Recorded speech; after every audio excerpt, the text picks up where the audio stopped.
പുതിയതായി പ്രഖ്യാപിച്ച ബജറ്റിന്റെ അടിസ്ഥാനത്തിൽ ക്യാൻസർ, വൃക്ക, ക്ഷയരോഗം തുടങ്ങിയ ഗുരുതര രോഗങ്ങൾ ബാധിച്ചവർക്ക് സർക്കാർ നൽകുന്ന പ്രതിമാസ സാമൂഹ്യ സുരക്ഷാ പെൻഷൻ 2000 രൂപയായി ഉയർത്തി. കൂടുതലറിയാം ഓൺലൈൻ വേഡ് മലയാളത്തിലൂടെ. അതിനു മുന്നേ ചാനൽ സബ്സ്ക്രൈബ് ചെയ്യാൻ മറക്കല്ലേ. ധനമന്ത്രി ബജറ്റിൽ പ്രഖ്യാപിച്ചതുപോലെ ഗുരുതര രോഗങ്ങൾ ബാധിച്ച അർഹരായ ഗുണഭോക്താക്കൾക്ക് ലഭിച്ചിരുന്ന 1000 രൂപയുടെ പ്രതിമാസ ധനസഹായം 2000 രൂപയാക്കി വർദ്ധിപ്പിച്ചിരിക്കുകയാണ്.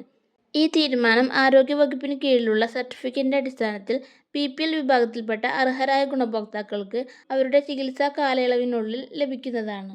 ഈ വർദ്ധിച്ച ധനസഹായം ലഭിക്കുന്നത് ക്യാൻസർ രോഗികൾ, വൃക്ക രോഗികൾ, ക്ഷയരോഗം ബാധിച്ചവർ എന്നിവരിൽ സർക്കാർ നിശ്ചയിച്ച അർഹതാ മാനദണ്ഡങ്ങൾ പാലിക്കുന്നവർക്കാണ്.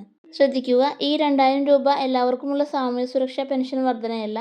ഇത് ക്യാൻസർ, വൃക്ക, ക്ഷയരോഗം ബാധിച്ച അർഹരായ BPL ഗുണഭോക്താക്കൾക്ക് നൽകുന്ന പ്രത്യേക ധനസഹായമാണ്. ഇത്തരത്തിലുള്ള സർക്കാർ പദ്ധതികളുടെയും പെൻഷൻ സംബന്ധമായ ഏറ്റവും പുതിയ വിവരങ്ങളുടെയും അപ്ഡേറ്റ്സുകൾക്കായി വീഡിയോ ലൈക്ക് ചെയ്യൂ, ചാനൽ സബ്സ്ക്രൈബ് ചെയ്യൂ. Thank you for watching.